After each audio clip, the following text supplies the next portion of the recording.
You should see a microphone with a slash through it. There you go. There we go. Okay. Yep. Hey, how's it I got going? it. Good. Yeah, they can hear me. I think Good. today was a blue shirt kind of day, huh? Yeah, it looks that way. I got the memo. Yeah, I wanted to say real quick, that reminded me, like, back when I had my car wreck, I had so much inflammation and my muscles were so tight from, like, my nerves just being fucked up. And I couldn't even sit flat on the floor with my legs out in front of me, like, straight. I couldn't even sit up, like, with my back against the couch. That's how bad I was. And, like, Man. yeah, it took over a year of massage therapy, yoga, hot Epsom salt baths, stretching on my own, invert chair, back roller. Like, I really had to work at it to get my flexibility back in my whole backside, and it sucked. Crazy part about it, during my martial arts for over 18 years, I was extremely flexible, and I kept even though I stopped practicing, I kept a lot of my flexibility. But all of a sudden, and like I said, I need somebody to work on it. I need somebody to get me in a position and force me into it, because I can't. I just, when you feel a certain amount of discomfort, you kind of pull back a little bit. Like I said, it's getting better little by little, but it could go a little faster. Yeah, I hear you. Jeff, what's new, man? How's your day? Not much, man. It's nice, man. Just hanging out, just relaxing. Busy week, and just gonna watch the UFC fights here later, and just chill out. Right on. How about you? Yeah, you're gonna make us all look bad because you got that post-workout pump. I can see. Jeez, man. Yeah, hey, you didn't tell me that. I would have did that before this video too. Go do some push-ups real quick. Yeah, it was crazy today. During my workout, like, so me and Michael were talking about creatine last episode or one before that, and I still haven't gotten the creatine you want me to get. But I'm gonna get it. But I use my salt trick, my poor man's creatine, and God, it just works so well. And I probably take more than 1.5 grams. Like, I probably take over 2 for sure. But my blood pressure doesn't even change, and I drink a shit ton of water. So, but I get just phenomenal pumps. And then today's workout, I had a full body pump. Just from doing legs and stuff. And these guys came up. I was walking around with my shirt off towards the end, and because they do that a lot at that gym. There's a lot of bodybuilders at this gym, and everyone will go pose, and there's a couple mirrors. Yeah, we have a posing room, and then we have some mirrors that are like next to the garage doors. So when they open up the doors, we get the natural sunlight coming in, and that's even better than the pose room lights. So, yeah, absolutely. Natural light, man. You can't beat it. Dude, yeah. Hey, Chris, since you brought up the creatine, Jeff, I don't want to go into my whole spiel about it. Go back and check out the video. It'll give us another view. But one of the problems, I think, biggest problem is that people are not using it, maximizing its use. What do you think about this? I told Chris, we typically load for 5 to 7 days, 5 grams 5 times a day. Am I correct? That's the recommended dose. And now, let me just finish this.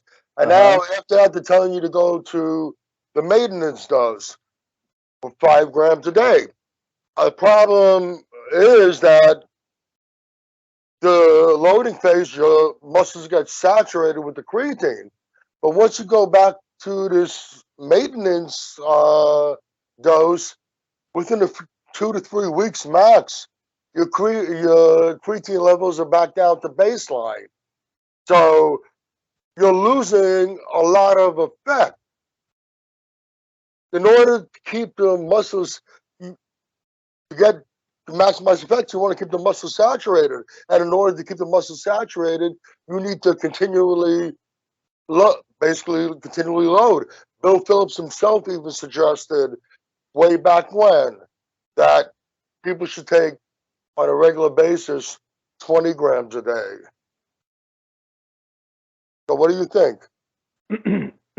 Well, I've done it both ways. I've loaded and saturated and then did the maintenance thing. And then, I was, told from, a number of different people, Robbie Robinson, and other, professionals and stuff that, you can either do it, you can load it up like that in the beginning, or you can just take, 2 servings a day, consistently over time, and your muscles will get saturated over time instead of just all at one time. And then some of their thoughts were like, yeah, and then you're not wasting as much money because you're doing all that loading and you're going through it faster. Personally, I do on my workout days, I do like either 5 to 10 grams before my workout and 5 to 10 grams after my workout. And then on my non-workout days, I usually do a maintenance a maintenance dose. Okay, so you're doing more than just a maintenance, but what the common, typical maintenance dose is. Because my argument is that if you don't keep a higher amount of creatine, taking a higher amount of creatine, your muscles won't stay saturated. Yeah. I mean, I constantly take it, whether I'm, taking a whole week off from the gym or, whatever. And I believe in the creatine monohydrate better because there was more research done on it, and if it's not broke, don't fix it sort of thing. And it's cheaper. I got a question for you, Jeff. So yeah, like I've always tried creatine throughout my life. It's been around for the last 20 years or at least more than that. It used to be called something else. Right. But and I've gone through phases where I used like 10 to 20 in a day, but I never noticed anything from it, never. And Michael says there's non-responders, and then the other thing that popped in my head was I not doing enough? Yeah. So, well, everybody's a little bit different in how they respond to things, and I've heard of that too, as far as people not responding, or you didn't get any kind of weight gain or any kind of strength increase or anything, no kind of muscle fullness or nothing. Yeah. No, because I was sponsored by Jaro Formula for a while. I sent you a bunch of stuff. I remember you sent me a bunch of stuff. Yeah. And I had tubs and tubs of creatine.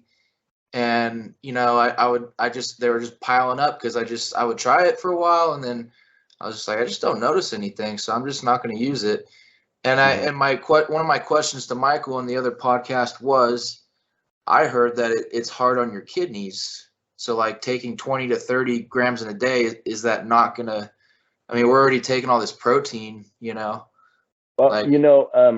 I'm going to go back to Jim Stepani. He did a post recently about the creatine, and he talks about it's nothing like you need to cycle on and off of because we get it in foods, we get it in red meats that we eat and things like that.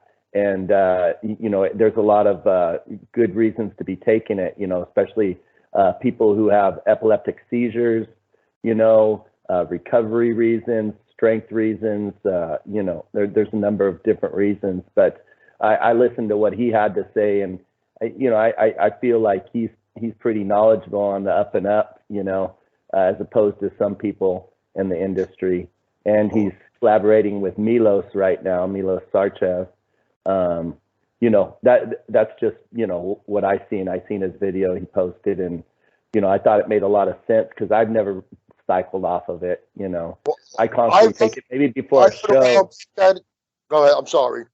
I'm sorry, but maybe for a show, just because of, being careful not to hold any kind of water, definitely usually cut it out for sure.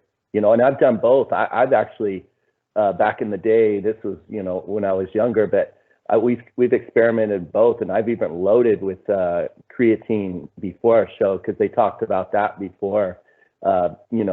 Shoot, this was back in the early 2000s, and it worked great. It filled me out. It didn't make me hold water. And my thing is if you're looking the way you're looking and you're not holding water and you're taking creatine, probably not making you hold water, right?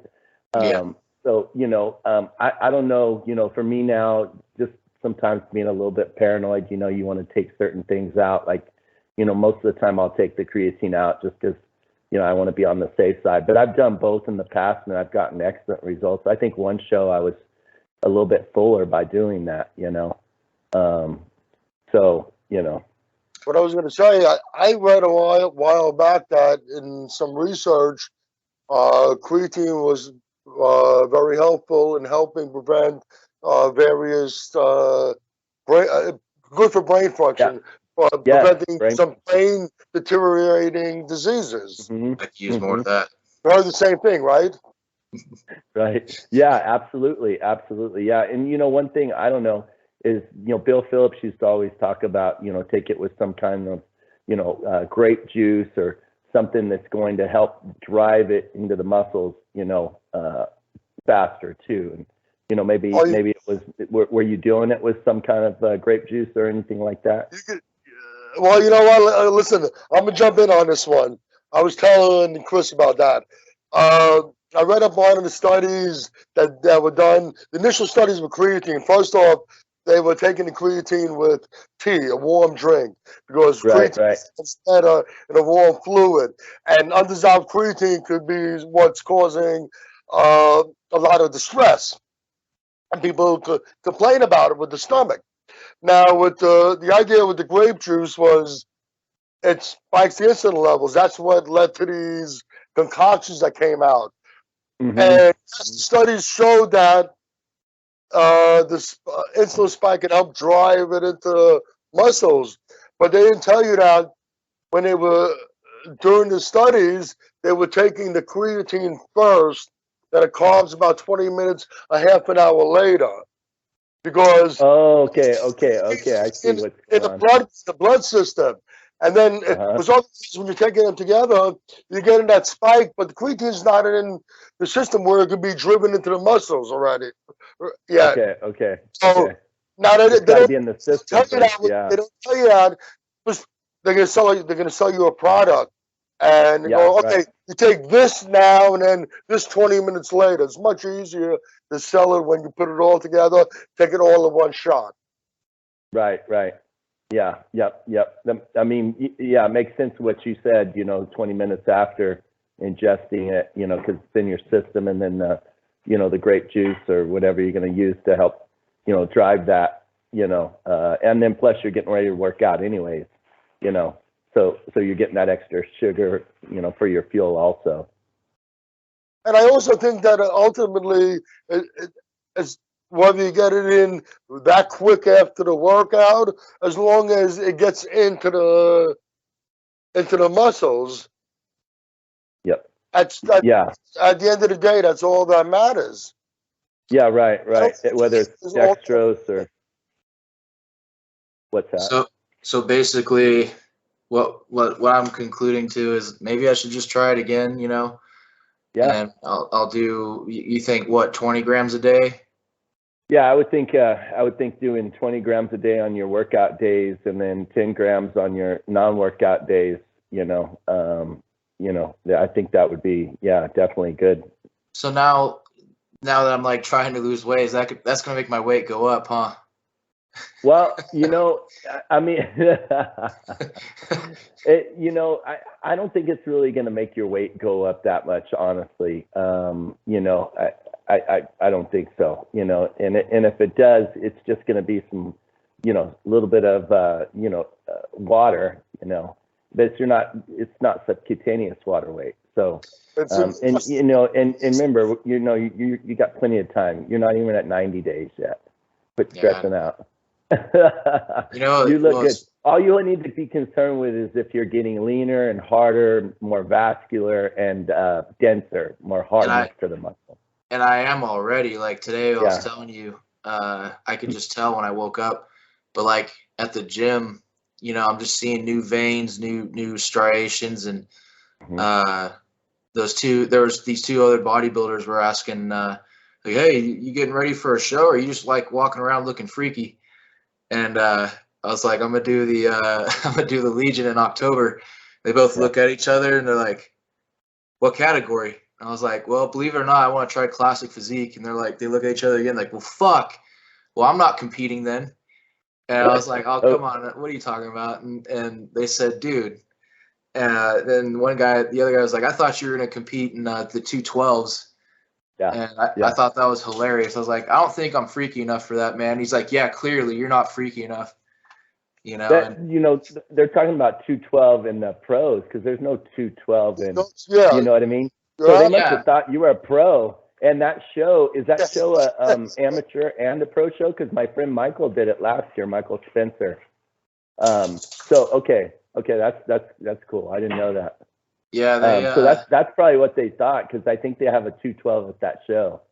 Well, I told him, I was like, yeah, I haven't competed in 5 years, and they're like, they just couldn't believe what they were hearing. So I was, you know, they said a couple more things, you know, and I introduced myself, but you know, that's like the fourth group of people who were like at my gym. There's nothing but bodybuilders, and right. You know, I'm probably the best looking guy in that whole gym. Right. I'm very modest about anything, you know, about myself. Right. Yeah. So no, I believe you, man. You know, yeah. You know, good looking guy, you know, got a good physique, you know, can vacuum. I mean, shoot, what more do you want? You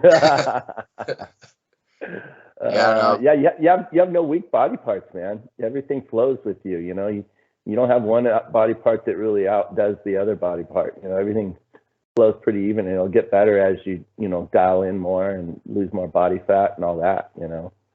I'm so excited for that, man. I just want to fast forward to like a month out.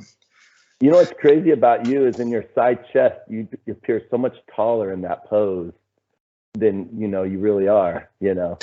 Yeah. I think it's just because I really know how to send, you know, you got to send your chest up and really get get it elevated. Your chest lifted. Talk about that shelf to sit that glass on, you know.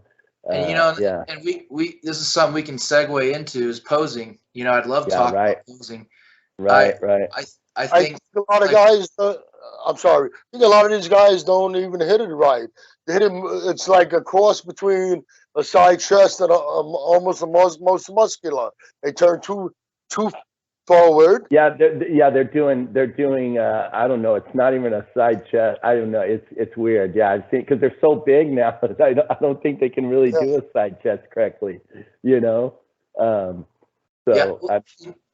And Arnold was huge, you know. I mean, well, he wasn't as huge as these guys, but he would really just, I could learn from looking at his pictures, because every single side chest you ever see him do, he had it locked in. You know, the rib cage lifted. Everything. And he had it pulled in real tight. You know, one thing that a lot of people don't realize is, you know, Lee Haney explained it when he was working with Mac Charles. I seen him in a video on Instagram. I don't know if you've seen it a while back, and he was coaching him, and what he was talking about when you do the side chest is you create that vacuum, of course, that slight vacuum, but then pull your arms in real close to your stomach, because that's going to create even more of a smaller waistline, you know. And a lot of guys aren't doing that anymore, you know? Yeah, and like what I do for me with my body, like when I set up my legs, I sit on, get them ready, I get I suck in my vacuum right there. Everyone sees me doing it. And that's when I bring my arm in, and where my palms rest is right under my rib cage. And if I'm vacuuming enough, I can get it under and in there. Yep. Right. And that's when I know I'm hitting it right.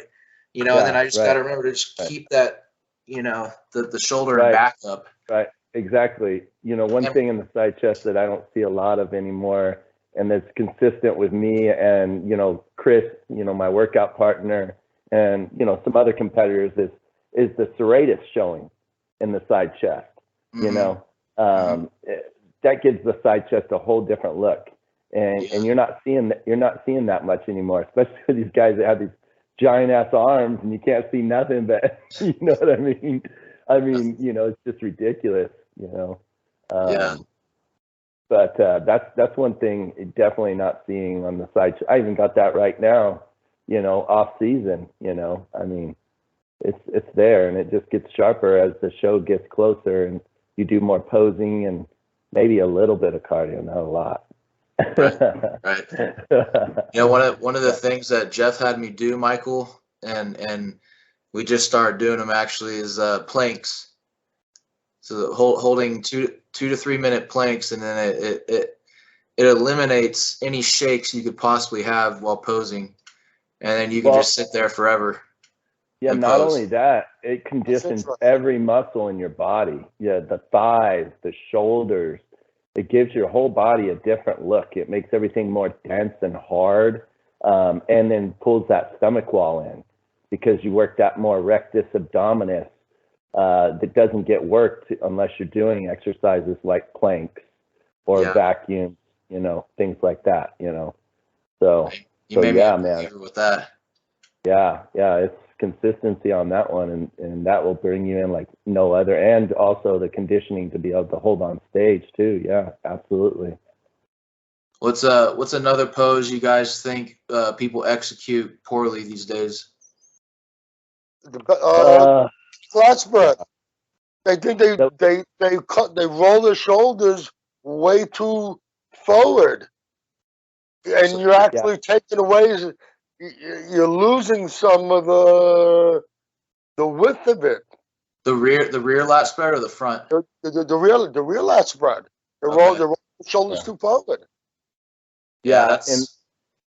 And another one is the abdominal shot where the guys bend like way over, and they're covering up their chest a little bit, and I've seen, or they put their arms in super close or super wide, It's like there's no in between. I'm not going to attempt the double arm one because I can barely reach as it is. I'll do one. That's because you're all pumped up, man. See. That's ideally what a lot of people don't understand is when you put your hands behind your head like this, you want to push pressure up against the back of your head to get your lats to tense up and pop out more. Not just putting your arms behind your head, but it's about creating tension. You want to always create tension when you're posing, and then if you have that 3D muscle, you're going to pop that much more. But it depends on how you're training to get that 3D muscle. If you're training to get that 3D muscle, because a lot of people aren't training and the right way, and they're not going to get that 3D muscle anymore. It's 1 second reps. It's not even emphasizing contractions. It's speed reps. It's like Yeah, no, I think working out, that's something me and Michael were talking about too, is just workout technique and form. It's like not many people these days execute technique or strategy. Like they have this idea of what they want to be or look like, but then the path to get there is all wrong. Oh gosh, man! I love when they put time under tension and they're moving 1 second reps, and I'm like, oh, okay, all right. I guess you think that's time under tension, but it's like, they're not working out with much intensity. They're just pumping their muscles, and of course they're gonna, get some muscle stimulation, but they're not gonna get the density, the hardness, the muscle separation, the intricate muscles that the guys in the 80s and the 90s used to have clearly. Maybe they see something like Paul Dillette and the kind of weight that he used, but he's a freak. He was able. There are very few people that will work out like that, and you see some of the lightweights he used, especially with his arm workouts. Mm-hmm. Right. How many people can do that and get to look like he did? No. Sometimes genetics, definitely makes it much easier for them to, be able to maybe not train as, efficient as they could, and they still get, great results. But, form is everything, and I think it's a lost art form. people aren't even focusing on it more. You know, the thing they're focusing on is big weight. How can if I can move this weight, even if I don't move it right, I'm going to stimulate muscle growth. You know, it doesn't matter how I move the weight, as long as it's just heavy, and you know, it's going to stimulate more growth. But they don't understand. As long as I'm tearing up my joints. Yeah, as long as I'm tearing up my joints, let me wrap my elbows up, and I'll just wrap myself up like a mummy. And yeah, I did a max bench. That was all me. Heavy is a really a relative term. Sure. What's that? It's you know, they have this. We all have different strength levels. You're heavy and my heavy and Chris is heavy could be three completely different things. You want Right. heavy within your strength level. You're not gonna try to use a crazy amount of weight because you don't think what you can handle or you should be handling is heavy. Am I making sense? Yeah. Oh, yeah. Absolutely. Everybody, you know, and they move weights differently. You know, I make lighter weights heavier, and when I say lighter weights, the average person, you know, it's probably not the way I train. It's probably not light. You know, but I'm just giving an example. I'm not like, you know, leg pressing 1,200 pounds. You know, I'm maybe leg pressing, you know, 500. You know, but it's the difference in the form that I'm using and how I'm setting up the exercises, you know, and how the muscles fatigue as I, you know, go through the workout, you know. And when a new client comes in, or a new person, even if they're, you know, think they're a veteran in the gym and they know everything, you know, they break down fast when I slow their movements down. I mean, they lose strength so fast and their face changes like, you know, they're frightened, you know.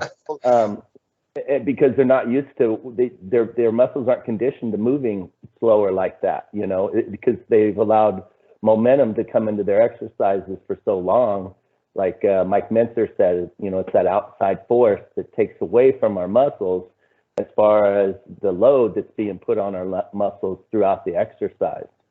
You know, training partners that were a bit stronger than me, but they didn't keep up with me.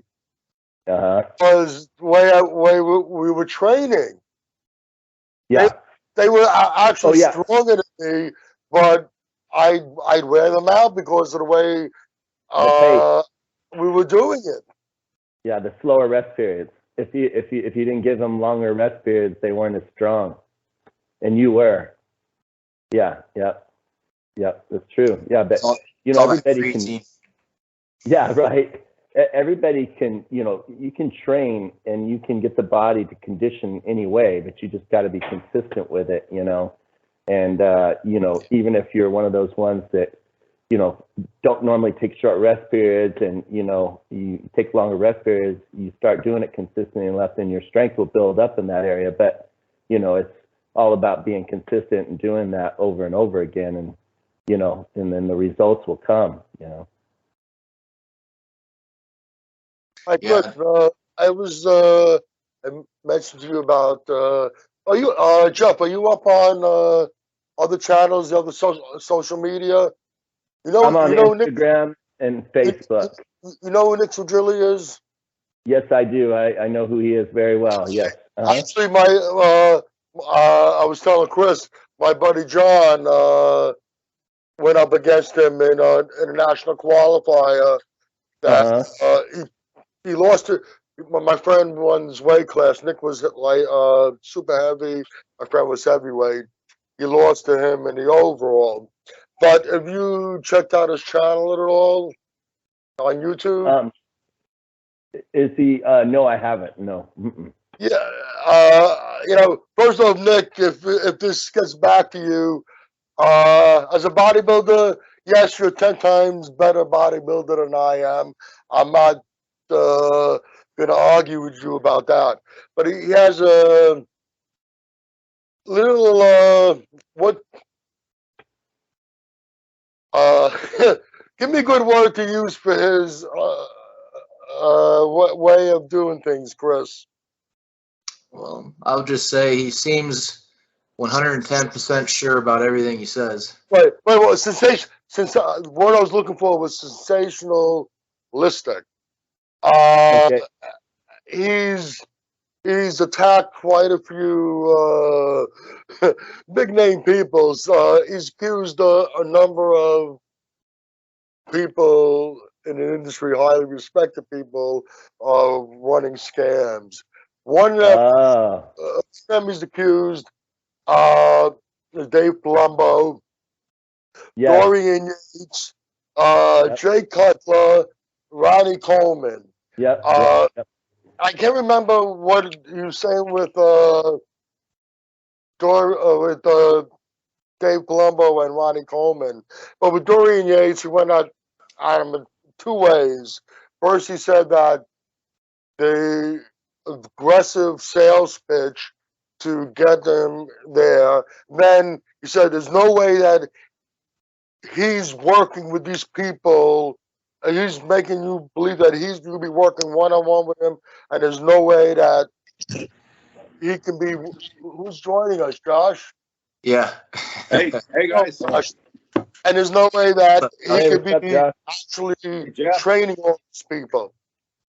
He responded. He found out that he wasn't happy with the sales approach with the marketing company they had to hire to handle that. But as far as the training thing, he says, yes, he does work with everybody one-on-one. Jay Cutler, he went after him, and Jay Cutler's probably the most loved guy. Josh, your camera's not on. Okay, hang on. Jay Cutler's probably one of the most, probably the best ambassador ever for bodybuilding. Yeah. And he went after him about these cookie cutter routines that he's giving everybody. Everybody that goes to him is getting basically the same thing. I'm gonna get back to that, but what do you think about him going after all these very respected bodybuilders with these accusations of scamming them? Yeah, I know who you're. A friend of mine on Instagram. He sends me some of his stuff sometimes. And I watch a little bit of it on YouTube, but I don't just go on there and watch it. He'll send me something and he wants me to watch he said or whatever. I think there's some truth to a lot of the stuff he's saying. But then Yes, I say he's not. Yeah. He does give some good stuff. Right. Yeah, he's ruffling some feathers, though. That's for sure. Yeah, he's went after a lot of names for various things, and I think he's a little over the top. Right. And to call these guys, say these guys are running a scam, the con artists, I think that's really. That's a bit much. Yeah. Right. Exactly. Especially about Palumbo, Well, I feel like with him, for one, if he wanted to bring it up, he could be more respectful about it first and foremost. Right. But secondly, he only won one major title, right? He competed in one pro show. I believe it's only one pro show. He turned pro at the USA. I'm not sure. I don't know. I don't know whether it's USA or the national that he turned pro. I thought it was USA. But he talks like he's a 4-time Mr. Olympia. Right. He refers to him as having a 20-year career as a bodybuilder. Right. Well, maybe he's been in it for 20 years. He started competing at 15, but I wouldn't call that whole refer to the whole amateur phase leading up to a pro as being a career. I associate a career with making money and such, and that's not the case. Yeah, right. Once you turn pro and you're making money, then that's different. Yeah, absolutely. I mean, if you say I've been bodybuilding, for so long, then that's different, But to say you had a pro career for that many years, when you didn't, I mean, that's Yeah, nothing counts really when you're a novice. Right. Now, what I wanted to lead into, and this is directed towards you, Jeff. Hang on, guys. Sorry. Cookie cutter programs. He went to see what's going on, so he went through the whole process with the marketers selling him the program. Somebody else and compared them, and they're basically pretty much the same. Now, my thing is, it's one thing if you're working with someone that has experience, been around. If you're working with a newbie, somebody brand new, you have no idea how their body's going to respond to anything. The nutrition and the training, because we're all different. So you can't. It's very difficult to design a specific program for that person right from the get-go. If they're an experienced bodybuilder, they can, and you start working with them, they can give you some feedback to start with. You can have the discussion, and when I do this, I get this response. When I do that, I get that response. Okay, let's try this approach. When you get somebody totally new, you don't know how the body's going to respond to anything. You have to have some sort of set base thing to start with. And then from there, you see how their body responds to the training, the nutrition you're giving them. And then you start making the adjustments. You got me? Yeah, absolutely. I mean, everybody's different, it depends on, the recovery. That's where the big thing is, because everybody recovers differently, everybody's different. There's albinos that, they can't lay out in the sun very long. And then, someone that's olive complexed skin, they can lay out in the sun longer and not get burned, but everybody's different on their recovery abilities and how much volume that they can handle at one time, depending on their genetics and, their makeup. The nutritional program, the nutrition also, we all respond to the food differently. Right. Mm-hmm. So is it cookie cutter? I mean, I think you have to start with a template, especially when you got somebody brand new, somebody with no experience. You start with a template, and then from there you just monitor, watch, and see where they go, and that's how you make your adjustments. So these 5 people might all start off almost the same. 2 months down the line, their nutritional and training programs, they all can look completely different. But you have to have something to start with. Right, a base. Josh, you train people. What do you think, man? How's it going? I'm all crazy. How you guys doing? Good. Welcome. Good.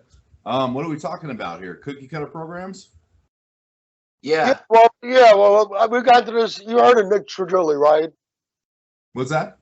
Nick Trigilli? Uh-huh. Okay. Well, we were talking about, he's a little sensationalistic. He's accused a number of big people in the bodybuilding world of running scams. One of them was Jay Cutler, and with Jay Cutler, that he was giving out cookie cutter programs. He got programs sent in from other people that signed up with Jay Cutler, and he signed up to see what it was, and they were all pretty similar. And like I said, you have to have unless you're you're working with somebody with experience before, and they can give you feedback on how they respond to certain things. You need somewhere to start. So you have a template. So these 5 people might start almost exactly the same. The calories might be different because there's different sizes, but the overall structure might start off the same, but in 2 months down the line, 3 months down the line, it can be completely different. You need to have something to work with to start with. You got to see how everybody responds to the training, the program you're giving them, and to the nutrition, because we all respond differently. No, I totally agree. I mean, personally, myself, when I write my programs, everybody's different. I don't even start with the same template. I do everybody completely differently. And I can tell you right now, guys like Jay, guys like Simeon Panda, they're all relatively the same. I don't think there's really a discrepancy. And the thing about it is I feel like a lot of people don't even care because they just are so revered to these people that that's what they want to look like. They assume the program they're giving them is going to give them the same results. And unfortunately, that's most people.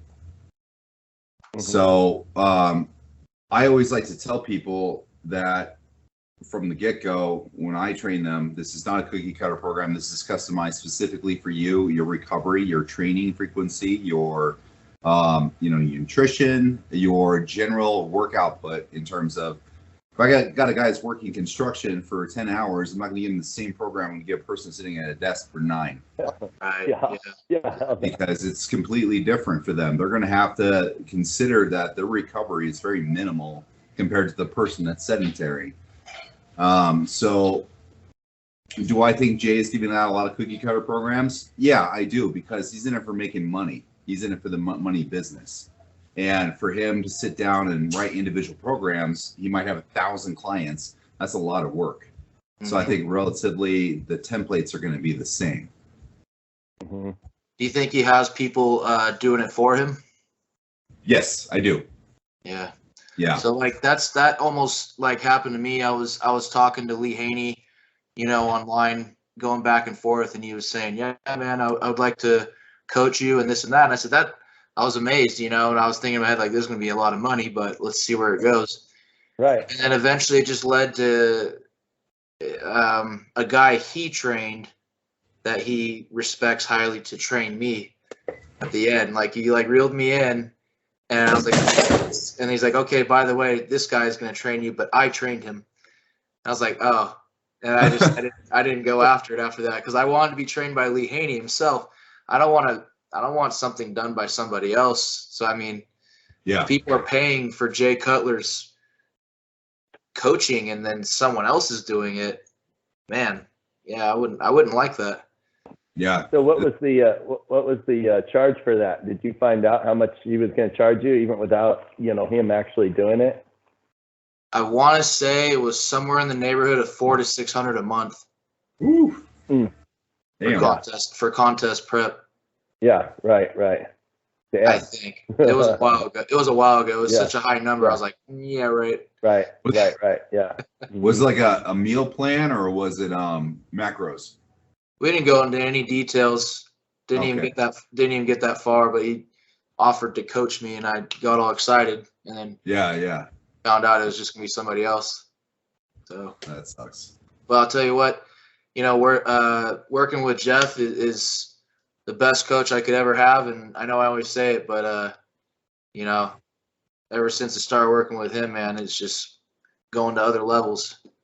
Well, I appreciate it, man.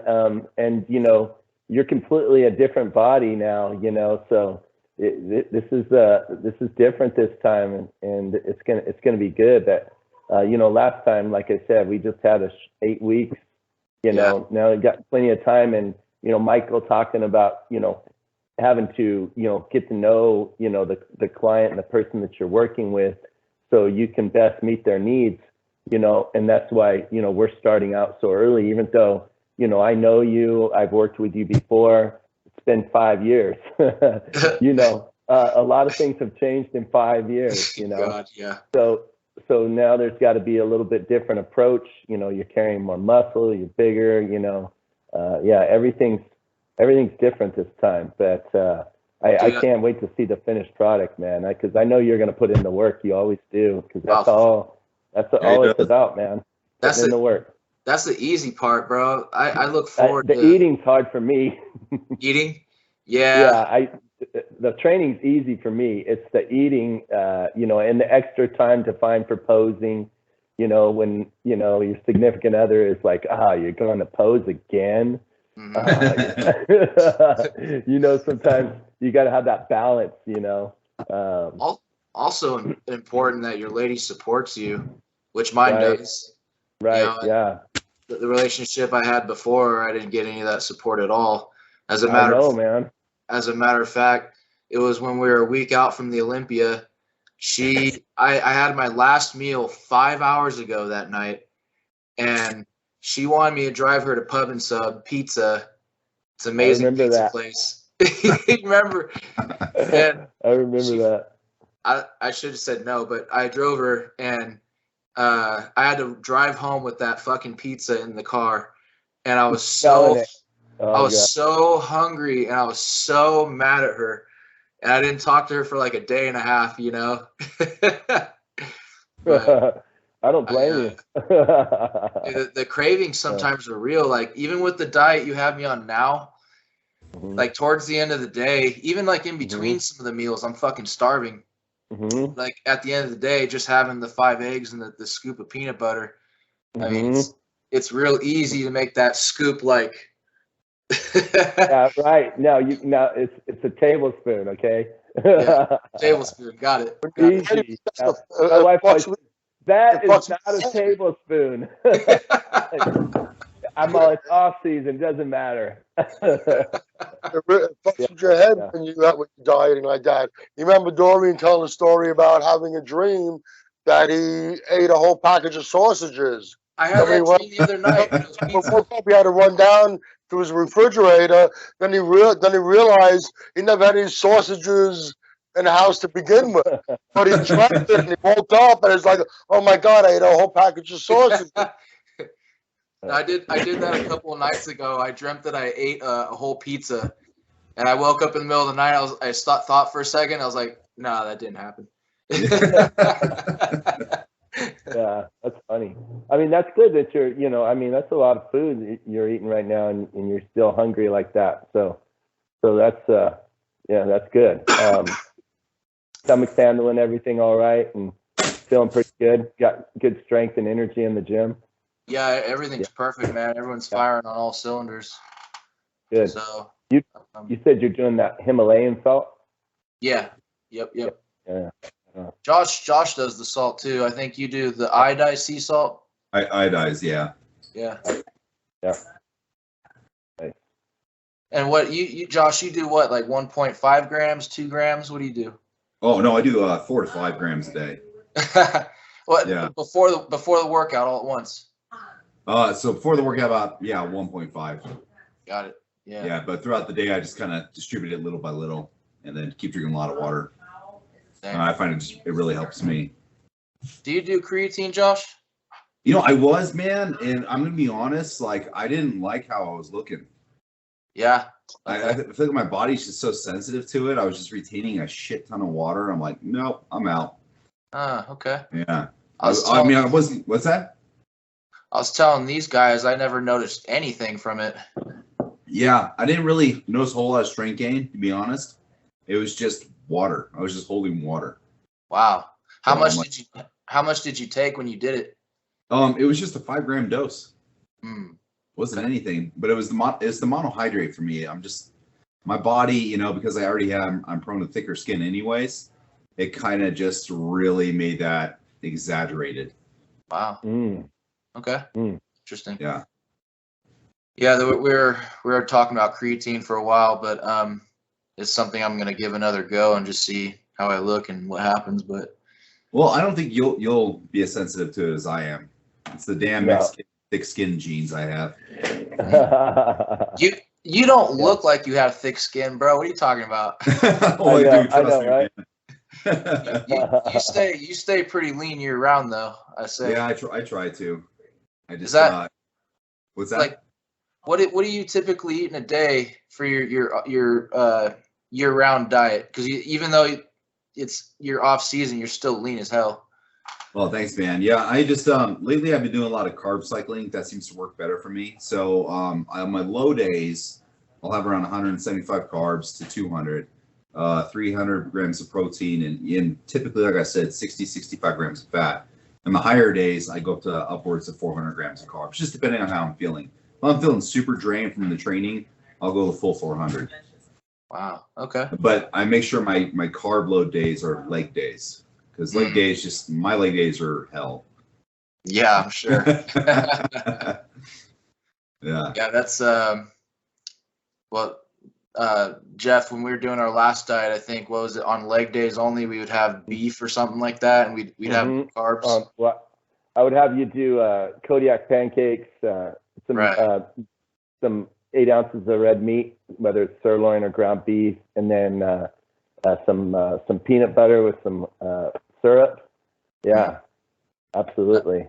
Heck No, yeah.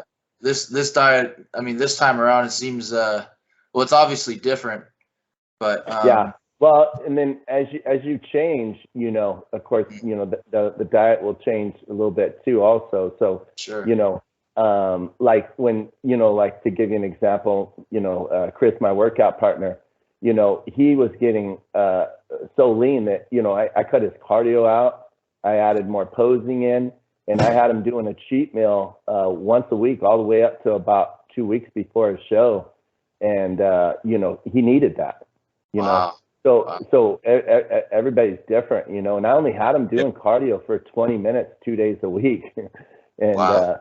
And that was plenty, and, you've seen him, man. He came in at like 3% body fat, and just full, and yeah.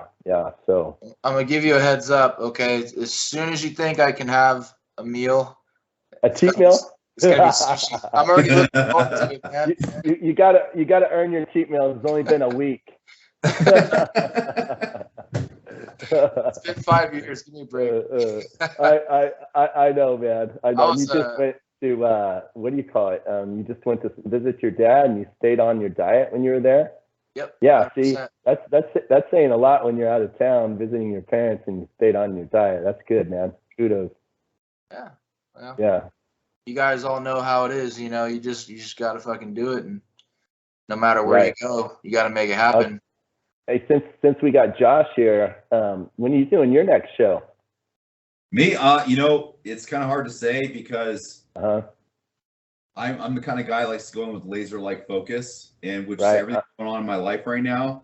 Yeah, I feel like I'd probably give it like a 60% focus. Right. So I'm just trying to train to grow right now, and keep lean at the same time. And then eventually, when I pick my show, I'm going to go in full blast. Yeah, right. No, I'm the same way, man. If I can't just focus 100%, and if you can't, there's no reason in doing it if you can't come out your best at the show. No, I get it, man. I understand what you're saying exactly, and you do. You look, the main thing is that everybody always asks, "Are you getting ready for a show? Are you getting ready for a show?" I'm like, I'm always getting ready for a show. I'm always trying to change. I'm not working out not to change. Right. So so it's just funny that people say that all the time. And then when you're ready to do a show, it's easy because you got that focus there, and you don't have other outside distractions. Don't even see I'm the old man. I'm just trying to keep my body from falling apart right now.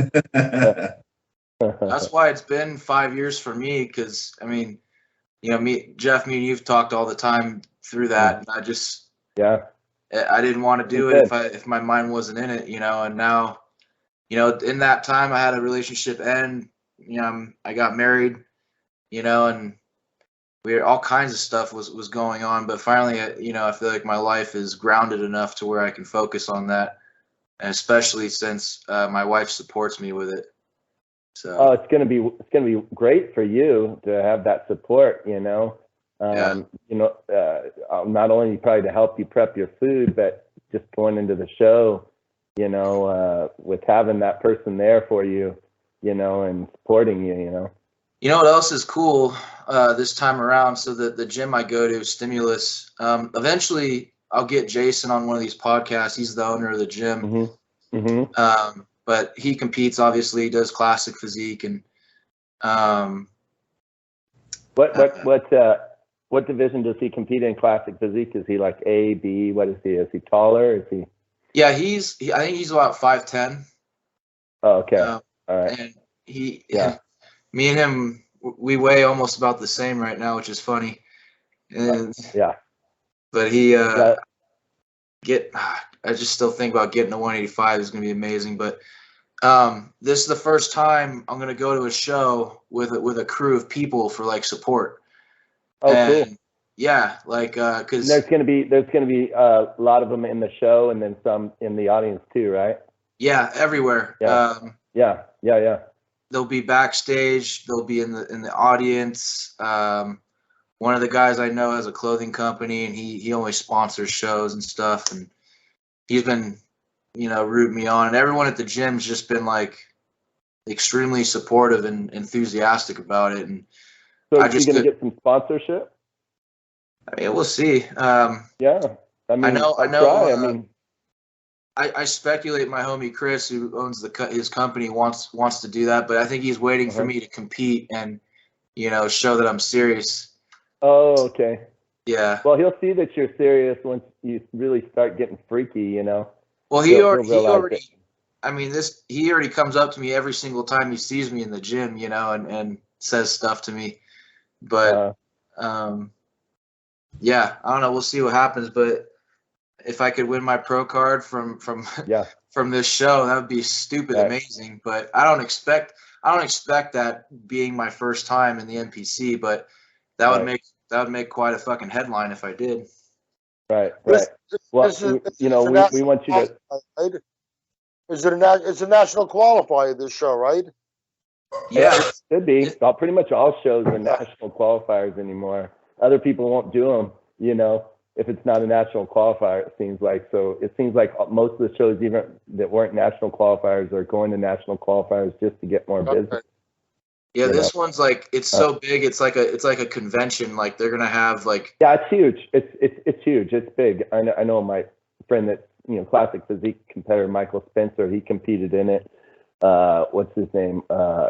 Rusty Jeffers. He competed in it. He's like in his 50s and looks phenomenal. He's got the old man, strong man mustache. I know you're talking about. Heavy guy. Yeah. He lives in Phoenix. Yeah, Phoenix, Arizona. Yeah. And, he's an hour away from me. Okay. Yeah. You ever met him, Josh? Rusty? Yeah, actually, I did. He's a super nice guy. Yeah. When my buddy was working at Freedom Fitness down in Cape Creek, Rusty was working there too, and I got to talk to him a little bit. Just really chill, super nice guy. Right on. Yeah, that's what my friends were saying when they talked to him backstage at that show. They were like, "Dude, he is so cool, man." Yeah, very humble guy. He said he's very humble.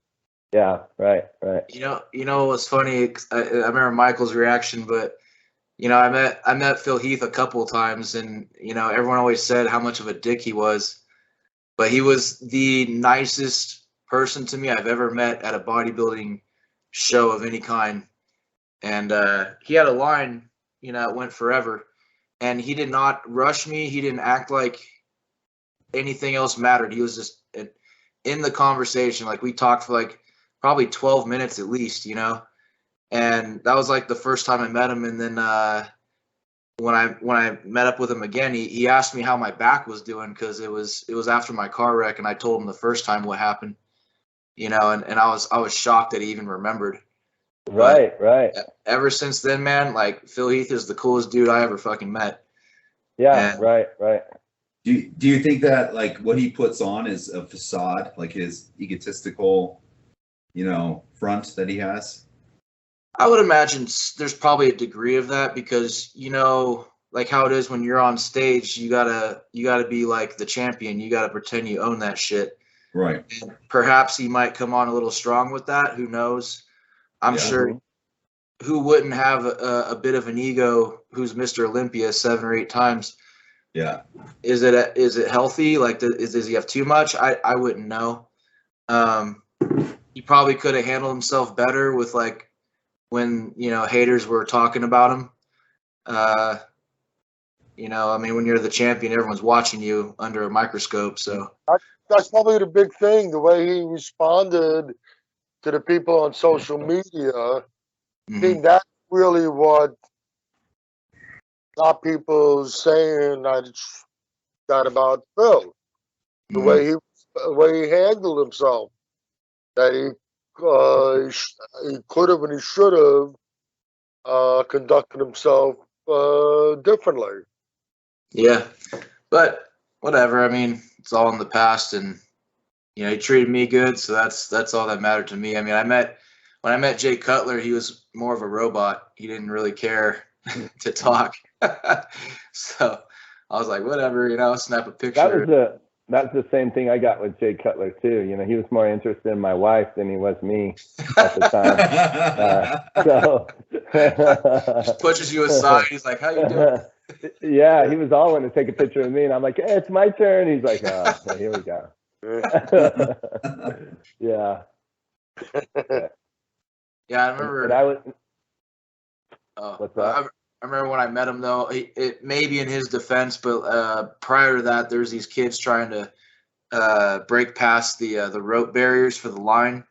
And they got through to his booth, and I remember there was a big commotion, but he was a little flustered after that, so that's probably why he wasn't in the talking mood. But I met him twice, and it was kind of the same thing each time. So. Right, yeah. No, I hear you. And I met Rich Piana. Rich Piana was he was kind of interesting. Oh, I'm sure, right? Yeah, it was just a little bit of a narcissist. Perhaps, maybe. Yeah, I didn't gather much from our conversation, but I remember when I met him, he was eating like a bowl of rice and hot dogs, and when he was holding it with his arm, I'm sitting there just looking at it, his arm. Yeah. I mean, it was like the size of my computer screen. Yeah. Right. Yeah. It was unreal how huge it was, but I mean, we all know it's filled with that jelly stuff or whatever. Yeah. Right. Yeah. Mm-hmm. Yep. Yeah, I think he was doing it himself after a while. He wasn't. You know what I mean? I mean, just I don't know. It's just crazy. He was doing large amounts. Well, it seems to be a big fascination these days, especially in Brazil. You got those women walking around with the soggy diaper butts, and the Kim Kardashian. Yeah. She finally downsized her box, and but it's ruining bodybuilding too. Right. It really is. I know, man. Big time. You brought up Rich Piana. Is it synthol or something else? Well, I think we all discussed it was something else. It was some homemade. I think it started out as synthol, and then it starts to get expensive, I think, and then they switch to other stuff, fillers or whatever it is. You guys seen that one guy from Brazil? He's like this really old guy. He's skinny, but then his chest is gigantic, and he's got these water balloon things. Yes, he's got the beard. Does he have the beard? Is that the guy with the big saggy arms? I am shocked. He's still alive. Yeah, and right. He still has his arms and shit. You remember that Russian kid, right? Yeah, I remember they took his whole muscle, man. Just shaved it right off, man. Looked horrible, like the stick figure. I mean, he looked bad before, but now he looks really bad. Really bad. Oh yeah, it's sad, man. He had some complications from that shit. He had some major surgery on his arm. Yep. I think he was taken to an emergency. He's in Russia. From Russia. Yeah, he almost died. I think he was taken to an emergency room. Yeah. To get emergency procedure. I think not only does it kill off all that tissue there, but I think doesn't it leak into your bloodstream or something like that? It's cardiovascular. Yeah, absolutely. And I think that's part of the thing that killed Rich Piana too. Also, they did some, they talked about it or whatever. I mean, obviously it was a number of different things, I'm sure. I heard Piana was on meth. Oh, I'm sure. I mean, it doesn't surprise me. It wouldn't surprise me. Let me tell you something. A lot of these look at Colin Von Moger. Yeah, he's another one that completely blew me away. I was like, whoa, are you serious? You know, like everybody has their demons, so. He just took his body, all his opportunities, and just shit on it. I know. It's crazy, you know. With Rich Piana, there's no doubt about it. A lot of these videos that I watch with him, he's wired out, totally wired. Yeah. I'm not sure what he's on, but you know what? I've been around. I'm 59. I'll be 59. Been around the block. What I didn't do, I saw. He's wired on something most of the time.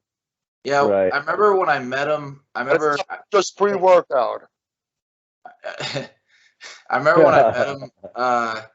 He was wearing like contact lenses to make his eyes look all weird.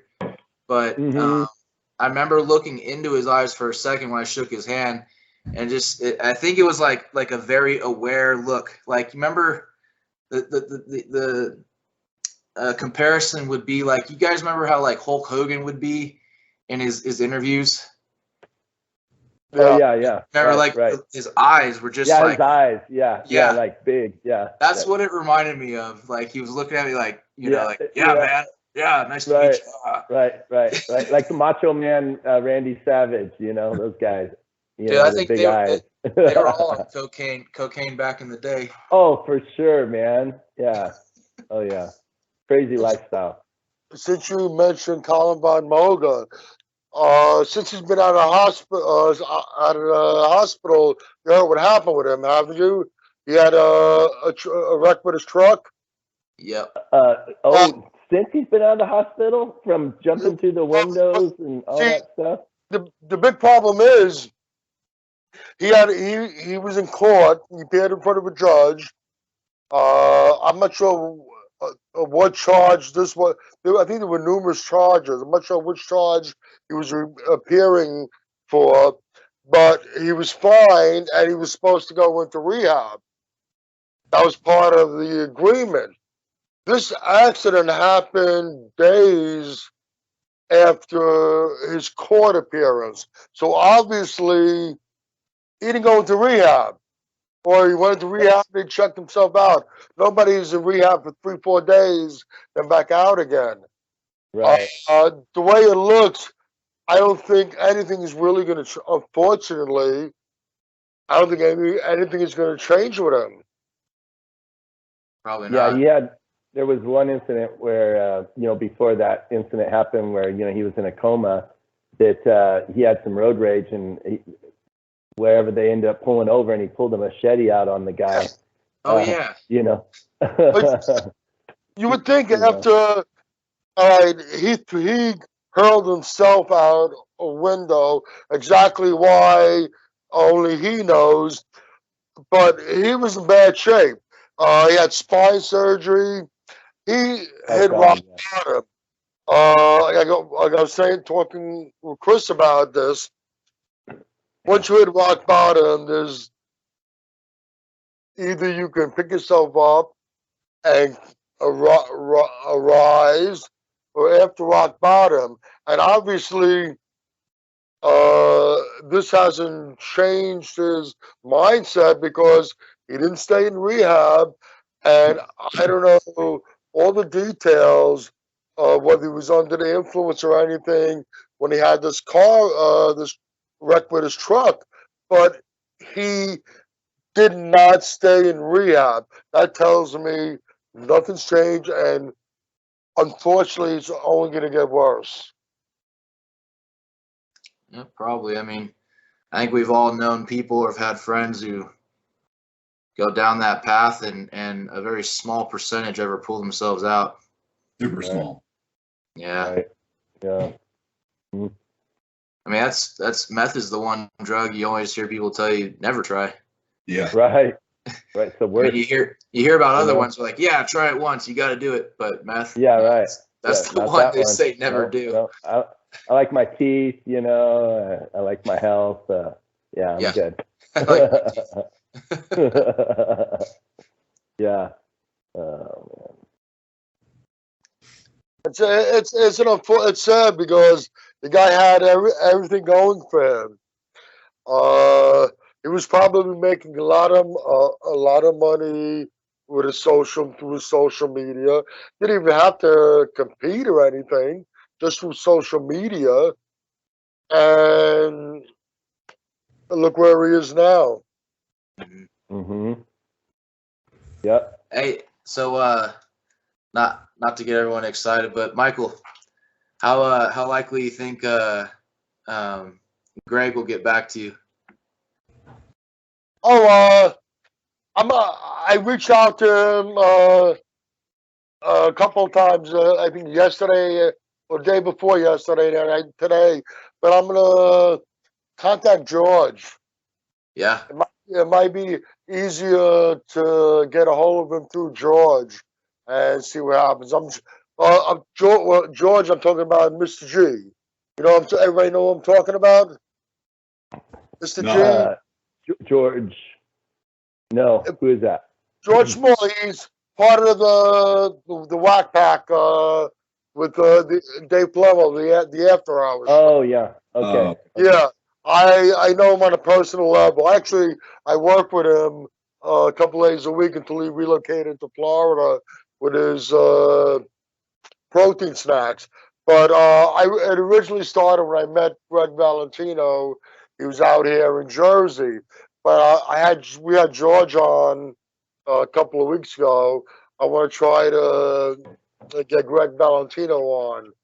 God, that'd be cool. Oh, that'll be interesting and fun. That's the intro. I might choke on my words because forget my name or whatever. Be starstruck. Right. Yeah. But no, that'd be exciting. Oh, he's seen some stuff. He has some stories, I'm sure. Oh yeah, man. You listen to their stories on RX Muscle for sure. Right. Between him and Lee Priest. Oh God, yeah. Oh yeah. It's awesome. But, hey, so now getting back to Lee Priest, so who's secretly getting ready for the Masters Mr. Olympia right now? I don't think he has an intention on competing. Okay, did you see recent pictures of Branch Warren? Is he just staying like that just for the hell of it? I mean, good. Huh? I don't. He's not. He is smaller than he was when he's competing. I don't know. Did you see the picture where he showed? It was supposed to be recent, where he's showing his thighs recently, and they looked. They did a comparison from when he last competed, and they were pretty close there. I think he's actually about 15, 20 pounds down. Got to remember also, you've seen him by himself. He says that he's down, but he's still looking pretty jacked. I think he's looking jacked, but carrying less weight. He said he's training like a maniac, like someone that's getting ready for a competition. I mean, I understand he trained hard all the time, but I don't know. And then, Lee Priest has been posting some pictures, and I don't know if you noticed, but like one of his pictures, it looks like he has some deterioration going on in his pec. Like, like the wrestlers used to get, On which side? On his right pec or his left? I want to say his right. I think it's his right. Yeah, I think it's his right pec. Well, that's where he had the nerve damage. That's why his arm was downsized. Ah, okay. That makes sense then. That's why he was showing that one side. But that's what you can see his right arm is catching up little by little, but it was definitely he had atrophy from nerve damage. Right. That makes sense now. Okay. I think it was a neck injury. I think he had a car accident. I think it was a car accident. Yeah, it was a back injury too. I think neck and back. I think. I hope that I know Lee Priest is smart to know that when you make a comeback like he's doing, you better bring it and not look like shit. Right. And I'm not saying he's going to, but I'm worried about his right side. I mean. Right. Affecting his placing. If it's not up to par, is he still going to go on stage? Right. Exactly. Kareem Charles. Contemplating competing again. I think he's doing this as part of the species nutrition to push the product and everything is transformation. It's supposed to be the species nutrition transformation kind of thing. I don't think that he really has. Everybody's talking about it, but you see him training again and everything, and he's just going along with it. I really don't think he is intending to compete. I'm just curious. I know Jareem Charles talked about he's going to get ready for the Masters Olympia if it's going to happen. I'm just curious about he wants to. Who's going to compete in it, huh? Everybody wants him to, but I don't think he really has that intention. Who, Jareem, or are you talking about Lee Priest? I'm talking about Lee Priest. Yeah, I could say with Lee Priest, if I was him, I don't know, especially, for his reputation and, everything. I think if he's having that go on, it'd probably be not a good idea to compete, he's a legend, he doesn't need to prove anything, might hurt his legacy a little bit, kind of like when Flex Wheeler made his comeback, I think that kind of hurt his legacy a little bit too, and his health, who knows, maybe he wouldn't have lost his leg or something, What's that? The IFBB hasn't lifted his lifetime ban yet. He's still banned for life. Oh God, that is so ridiculous. He's still. Come on, all right. I mean, I'm sure that if he reaches out, I got a feeling that things could happen, but he is still banned for life from the IFBB. Right. I heard the other day that Derek Lunsford wants to compete in the Open. Oh boy. He did an interview just recently, and people are talking about how big he is. There's no way he can get down to 212 again and be at full like he is right now, and he'd be so flat, And so he told everybody what he's going to do. I didn't watch the interview, so I don't know, but he talks about it in the interview. I think it's on his YouTube channel or something. I would say he'd have to do it, man. I mean, especially when he was compared up there on stage on that guest posing, standing next to, what do you call it, Big Ramy and, all those guys, even to Brandon Curry. And I mean, width-wise, that guy's got insane width. I mean, and he's got a classic flow, even though he's massive, he's got such a classic flow to him, and he poses like, a little bit like a classic bodybuilder too. And he's got that vacuum and smaller waist, man, like I heard something about Jay Cutler was, predicting if he was to do the, open bodybuilding that he'd be in the top 3 for sure. Top 3. What Derek said was that, well, our plan is the 212, and we're prepping for the 212, but then with a little bit of a smirk, it was like, but we'll see where it goes. And me and Hani, so he really wasn't 212. That's it. That's what we're doing, and everything else is coming after. He left the door open. I told Chris, I think whether he does a 212 or not, he still should try to jump into an open show and just see how it goes, and then decide. I don't think he can make 212. Anybody can make the weight, but I think he's going to lose the body. Yeah. I think what's his current weight anyways? Does anybody know?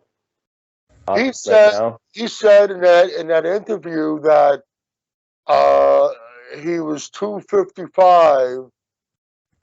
He was fluctuating between 255 and 260 when he was at that show. That's crazy. Yeah. I'd say he looks very comparable to Nick Walker. Right. Yeah. Even size. Mainly because of his freaky waist. Yeah. And he's got more of a V taper, you know. He's got wider shoulders, wider lats. A lot more V taper than him. Yeah, right. Yeah. Sorry guys, I gotta take a phone call, but I'll thank you for having me on. I appreciate it. Oh yeah, definitely. Yeah, hey, it's good talking to you, Josh. Nice to actually meet you, Jeff. Yeah, you too, man. Yeah. Well, hey, I've been watching some of your videos. What's that? I've been watching some of your videos, man. You got good training for him. Thank you. You get good intensity, man. I like your videos. Appreciate that, Jeff. Likewise, yeah, man. Yeah, right on. All right, guys. You have a good day. All right. Yeah. Take it easy. All right. So, yeah, they were when Lunsford was sitting next to Nick, they were eating like sushi or something like that. I saw this picture of them. Dude, Derek looks just as big as him. Right. Yeah, I know. It's crazy. Yeah. I don't know. You know, Nick is moving some weights. I seen him do 160-pound dumbbells, overhead shoulder presses today. I was like, holy shit, man. For strict form in like 15 reps or something. God, that's crazy, man. Yeah. He's got really good form, though. I will say that about a lot of the pros. He's strict. You could tell, you know, he's careful when he moves weight, you know. Yeah. With Dorian didn't use kind of weight that Ronnie used, but Dorian used big weight. But look at the form that he used. Kind of reminds me of Dorian, the way he moves. Right. Yeah, exactly. Yeah. Oh, absolutely. I agree for sure.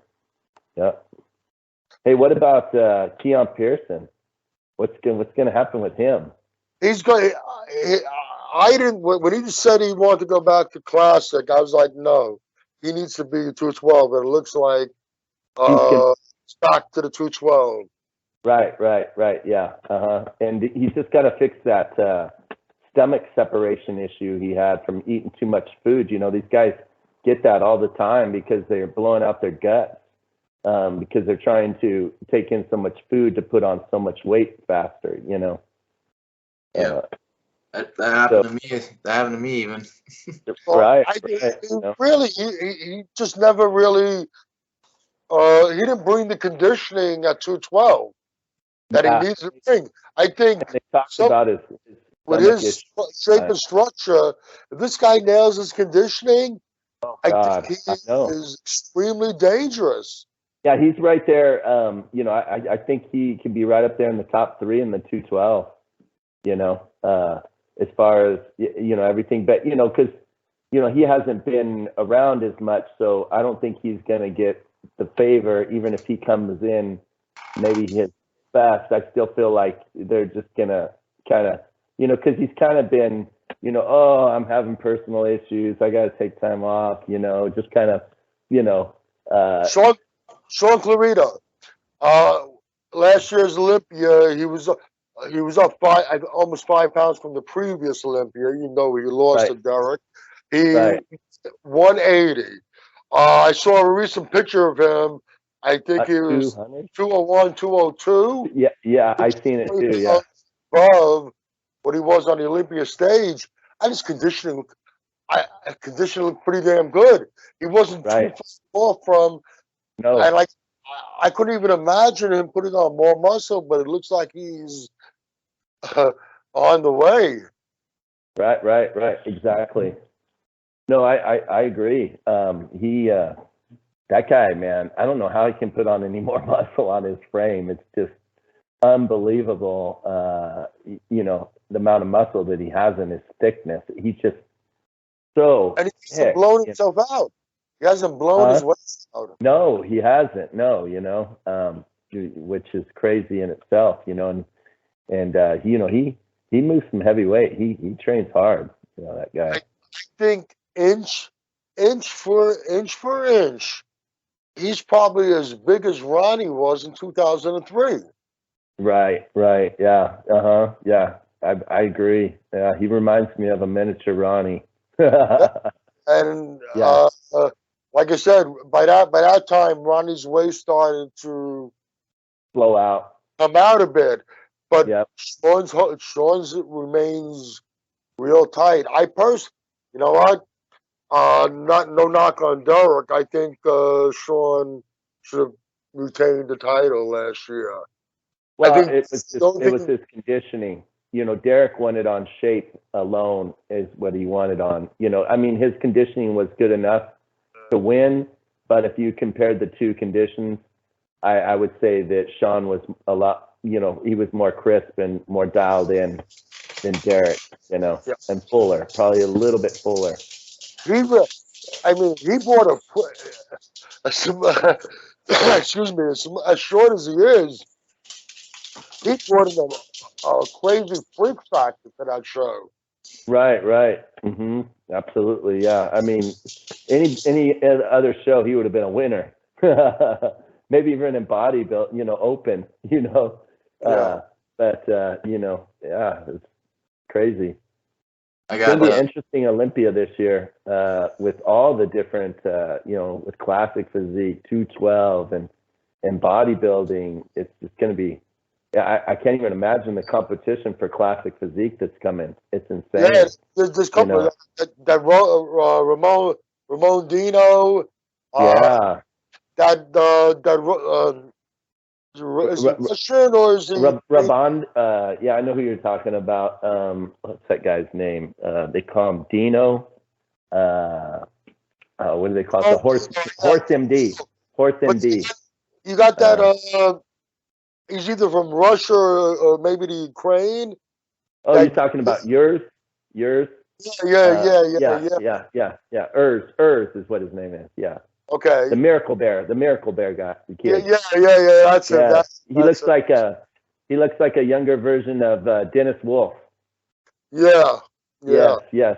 Oh, he looks great, that guy, man, and he came up fast. I mean, you know, it was just crazy how he just came out of the woodwork and, you know, placed fourth his first year in the Olympia against a tough lineup, and then he's won every show he's entered in now, you know, even besides the Olympia, you know. All three positions are going to be compelling in their own way. Yeah, they really are. Yeah, I agree. And you know what? Nick Walker, I agree with Dave Palumbo when he made the statement. Do not be surprised if he walks out in December, leaves the stage. Mr. Olympia. Well, you know, the thing is, Big Rami's got to be careful of is what happened with Ronnie is, you know, these guys always train on the edge so much that, you know, they can pinch a nerve or, you know, pull something or, you know, and then have some atrophy happen, you know, on a muscle and start to distort their physique because their waist gets blown out or, you know, and they don't have that youth on their side anymore, you know, like Nick Walker does. You know, and they have better skin, and you know, there's a number of things. So you know, so it's hard to say. You know, it depends on how healthy you know Rami can stay in the off season. You know, it's like Jay Cutler in 2008. The word was that if he didn't bring it, he wasn't going to walk away the champion. But I find very interesting. Month or two after the Olympia, I heard Dennis James in the interview. I forget who was interviewing him. Said that he would not have had a problem if Hardy was not to win for Rami.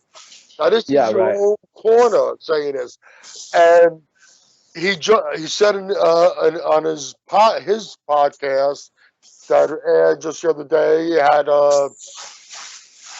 Jay Cutler, Chris Cormier. I think there was somebody else on there with them. I can't remember. He was telling me right after the Olympia, if you bring in this package next year, you're not winning. This is his own corner. So, Right. Yeah. Hey guys, I got to get off the phone here. It's good chatting with you guys again. I'd definitely love to do it again. It'll be good. Thanks for joining us, Jeff. I was getting ready to wrap it up anyway because I want to get some cardio in. Why don't you stay in for the wrap up? All right. Every time Everybody, we get off, he's got to get his cardio in. well, yeah, I do my cardio every night. I'm Yeah, neurotic about it. All right, yeah, that's everybody. good. If you're watching this on my channel, Muscle Central, make sure you go over to Buffy the Vampire Slayer. I'm sorry. Buffy the Ironslayer. Vampire Slayer.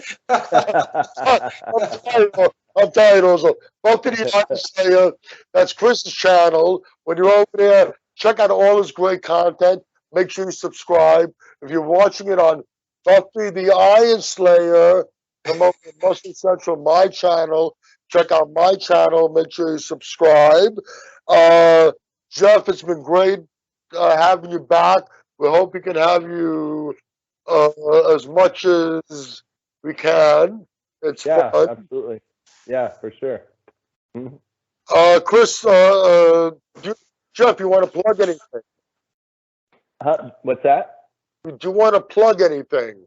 How people? You can follow me on Instagram on Pacemaker Freak, or you can follow me on Facebook under Jeffrey Schneider.